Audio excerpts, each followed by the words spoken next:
In today's episode of the Tribute Zone, the Media Wiz will take on the role of one Michael the Comic Nerd as he does his movie vlog review of the recent remake of the horror classic, Halloween. What will become of Michael Myers? Will Jamie Lee Curtis actually get her revenge on the killer? Find out in today's episode of the Tribute Zone. Ooh, take that, Rob Zombie.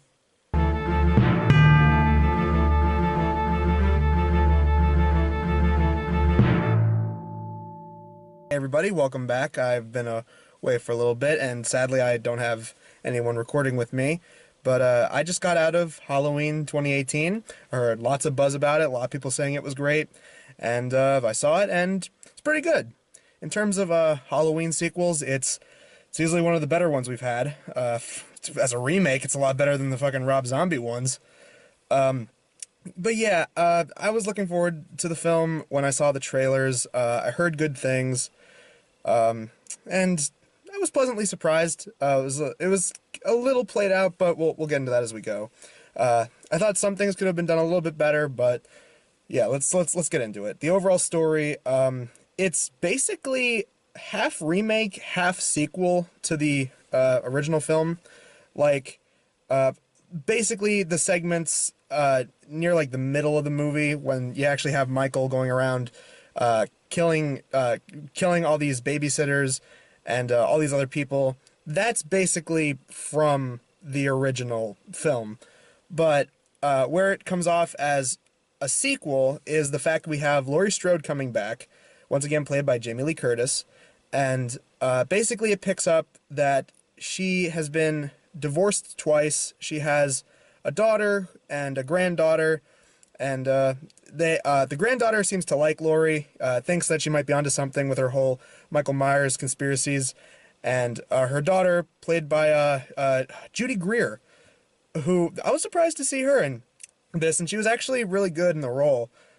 She plays the role of, hating what her mother did, because they established this whole story that Laurie has kept her in like sort of this like solitary confinement kind of thing. She's basically tried to raise the kid as paranoid as she was. She's given the kid like self-defense and taught her at 8 how to shoot a gun, and Child Protective Services took her away when she was like 12, and so she just really resents what her mom did. But of course all this comes back into play later when she actually does, spoiler alert, and there's gonna be spoilers like there always is. It turns out that she's able to shoot Michael Myers. Obviously that doesn't do him in, but again, we'll get into that a little later. And from what I can gather, this was supposed to be this is supposed to be a new version of Halloween 2. That was what I was able to get, because Halloween H2O kind of tried doing this, and I thought it did it decent. It wasn't great, but I thought it was certainly better than the shit that followed with Halloween Resurrection. Kung Fu busting Busta Rhymes with one-liners. But anyway, Halloween 2 did not happen in this universe. In this timeline, this is supposed to be Halloween 2. Like, this is a new Halloween 2. This is a new Halloween H2O, if you want to go off of that, because Jamie Lee Curtis has a revenge on Michael Myers, that kind of thing. That's what it feels like they were trying to go for, because they never, from what I can remember, I saw the film just a while ago. There's not a single reference to Halloween 2. There's no reference to the hospital. Obviously, there is reference to Halloween 3, but it's with the masks that some of the trick-or-treaters wear. It's not in the same continuity. No reference, of course, to Halloween 4, 5, and 6. And like I said, no Halloween H2O or Resurrection. And since this is a remake, it's the Rob Zombie ones aren't canon either. So this is technically Halloween 2, with the middle of the movie basically being a remake of the original, with Michael going on his killing spree on Halloween night. What I did like was the returning actors. Jamie Lee Curtis was good as Laurie. She plays this old, she has seen some shit, and she does a really good job in the role. She did it, honestly, I liked her performance in this as much as I think she did as well in Halloween H2O, which, like I said, it's not a great sequel, but it was a decent little anniversary movie for what it was worth. But I thought she really stepped it up here, especially because like she just plays like grandma who's ready to shoot a serial killer and take him down really well. And like she was determined to get back at Michael. Like she at one point says straight up, I prayed that he would get loose because then that would mean I could kill him. And the cops well, that was a stupid thing to pray for. I thought that was actually kind of funny. Who else? The guy playing Michael, who when we see him, because the movie starts with these two podcasters. They say they're investigative journalists, and they're seeing Michael to try to get his side of the story because they want to do a piece on him, and they also try to get Lori, and they get her for a couple of minutes, and she basically tells them to piss off. And there's this doctor who becomes a red herring later on in the film, and yeah, again, spoiler alert. He's basically the spiritual successor to Loomis, and Laurie even says at one point, "You're the new Loomis," like before they reveal his twist. And for what it was worth, I thought that everyone in terms of acting is good in this. I didn't think there was a single bad actor, but I gotta say they really captured Michael Myers way better than the remake did from Rob Zombie, because Rob Zombie, I mean, it tried. The first one, as much as I don't really like it, I'll give it credit that they tried to give Michael a backstory and, actually show why he was so messed up. But this one, they basically just, they show stock footage from the first movie, which that was cool to see, and that he's just insane. He's just totally, there's none of that, like, Cult of Thorns bullshit from 4, 5, and 6. It's just, it actually just stays true to the character. And they use the Halloween theme very appropriately. There's a part when you see the kids trick-or-treating and they bump into him, and you hear the Halloween theme kick on, and it's really fitting. And the intro, they have the pumpkin from the jack-o'-lantern from the original. It's like all rotted out, but then you see like it rewind and it like remolds back into itself, and it was really a cool effect. And of course it slowly zooms in, and the orange of the lantern inside, slowly fades in with the credits, and that was a really cool opening sequence. As for some of the new teenage characters, they're fine. Allison, who is Laurie's granddaughter, I thought she was fine. They focus on her a good amount. She's basically the new Laurie in this. Laurie's daughter, Allison's mom, again, I thought Judy Grier's character, I thought she did fine. Her husband, Ray, he has a great line. I'm not going to spoil what it is. I'm just going to say this. It involves peanut butter. It got me to genuinely laugh because I was not expecting him to say it. And there's a few funny moments throughout this movie where they try to subject humor, but it doesn't feel forced.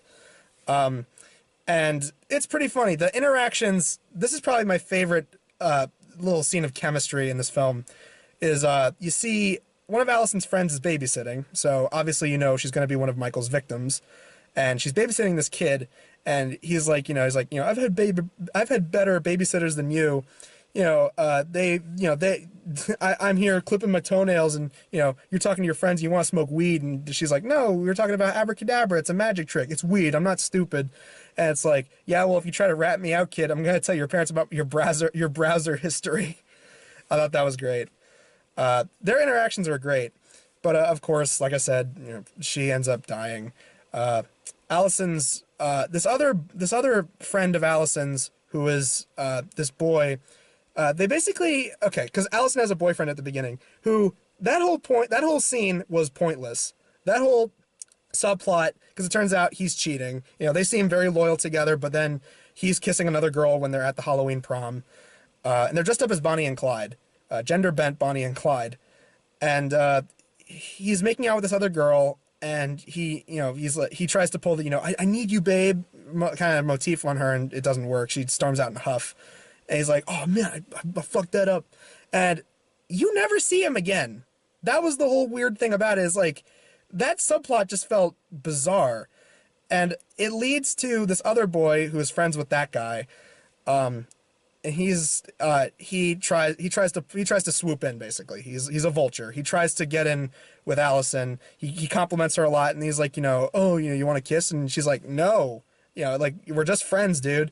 And he's like, oh, I didn't mean that. I'm really drunk. He comes up with a bunch of excuses, and then Michael kills him. And that was an effective kill scene because like it was interestingly filmed. It was like a point of view shot because like they have motion detecting lights outside the house, and it ends up going dark. And then when it flashes back on, Michael swings at the. It looked like it was meant to be 3D, but in a good way. I'm not saying that as like in a bad way. It was actually cool because Michael just slashes across the camera, and then that kid tries climbing up this gate, which is of course locked, and he ends up getting his mouth pierced on one of the spikes at the top of the gate, which reminded me a lot of Hot Fuzz. Yeah, for obvious reasons. Reminded me of the way one of the bad guys was dealt with in Hot Fuzz.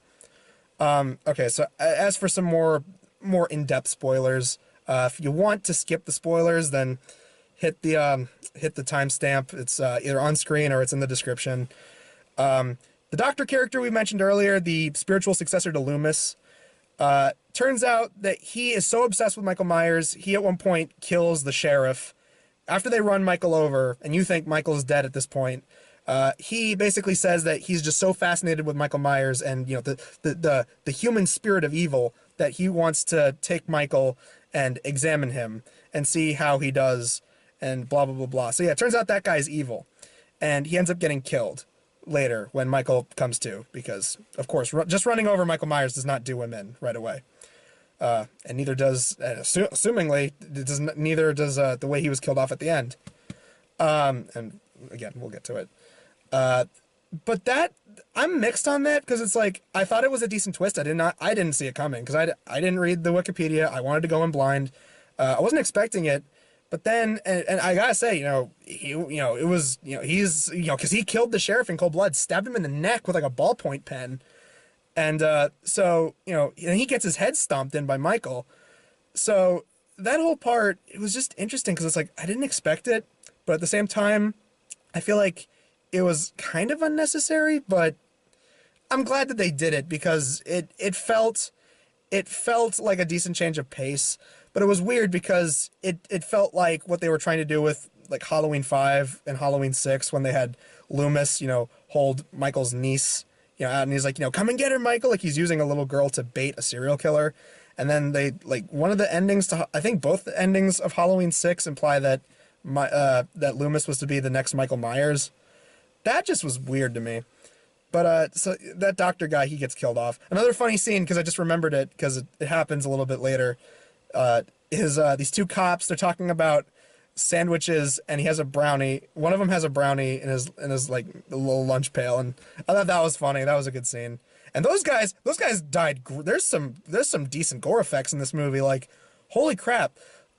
They show one guy's jaw is burst open, and Michael, when he kills off the two podcaster journalist guys, there's one of them's a girl, and she's in the bathroom. She's in a truck stop bathroom, because they're at this truck stop to get gas, and Michael intimidates her, and that scene was impressive because it was scary because it used music right. When he first walks in and he's like slowly stepping towards, there's no music whatsoever, and then when he drops teeth, and you see like one of the clerks at the store has his head is just cracked, his jawline's cracked open, and his teeth are missing. There's another part where most of the deaths you see, most of them are off screen, but there's some parts where they do show it, specifically more towards the end.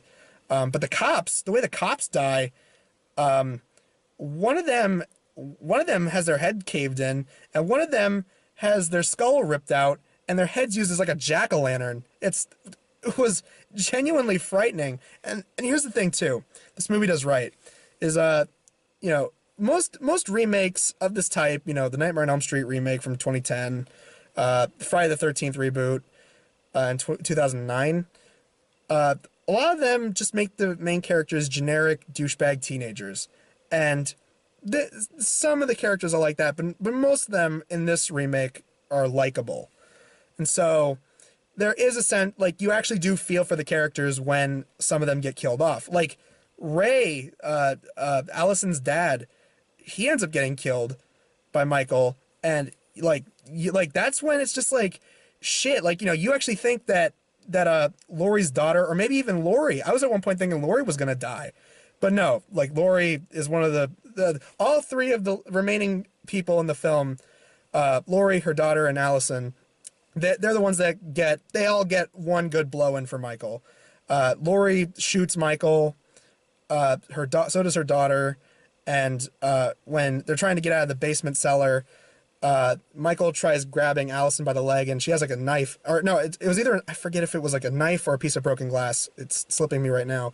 But she grabs this sharp object and slices him in like the shoulder. And then Laurie turns on like the gas of the house and throws like a match down there. And there's also these like spike things, because like her house, like Laurie's like old cabin, like out in the woods, has like a major security system, and these spikes just get interjected into Michael as the fire goes down there and the house blows up, and the movie ends with them being taken away in a passing by truck, and they're being driven back to town, and it zooms in on Allison holding the knife. And okay, another thing, the one thing somebody told me was that there's a thing after the credits.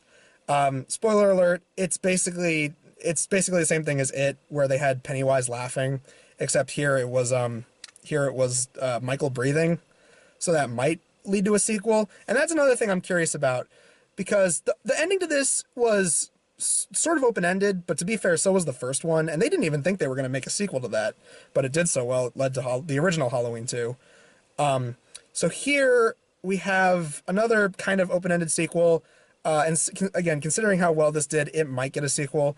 The only thing I hope is that I hope John Carpenter is still involved, because hopefully then it has at least some of the inkling of charm and love for the original movie that this one did. So that's the one thing I hope. Another kill just came back to me is there's one part where a woman gets her head, you don't see it, you hear it, and then they show it a little bit later. A woman gets her head cracked open with a hammer, and it's just, it just shows that this is the Michael Myers that, this is the right way to portray the character of Michael Myers, is that he's not some cult leader, he's not some cult leader's henchman.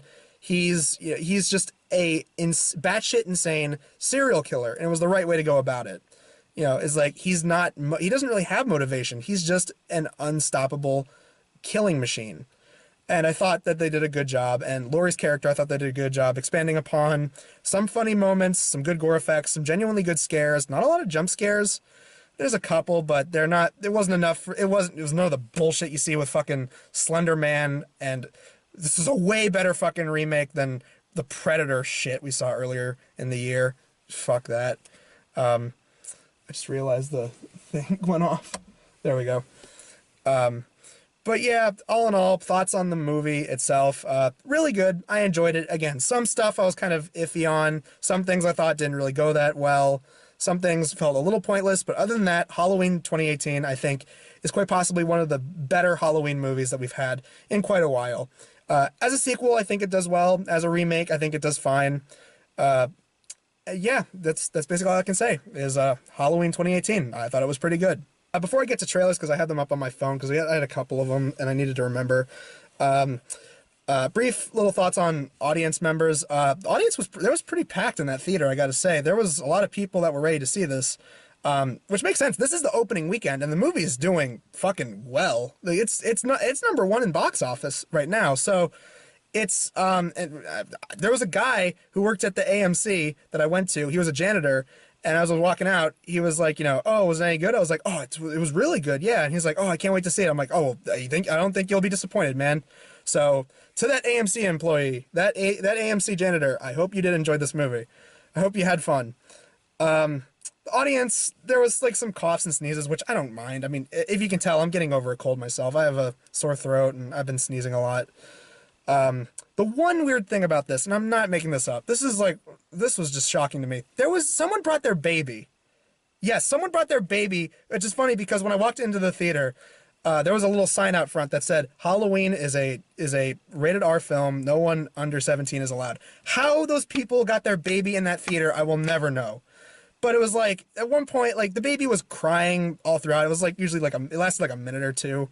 There are some in the beginning, some in the end, some in the middle of the movie. My favorite thing, though, is there's a part where Michael's sneaking around the kitchen, and he actually does this, like, he's sneaking around, and then the baby started laughing, and part of me couldn't help but imagine that it was Michael giggling like a baby in a baby voice. That was, I don't know, that was kind of funny. But anyway, so that's enough of that. On to the trailers, which I have them on my phone. Okay, Escape Room. First time I saw this trailer. Looks fine. It's basically a group of people are taking this experiment where they're locked in a room. Turns out that room is an oven. You have to take different escape routes.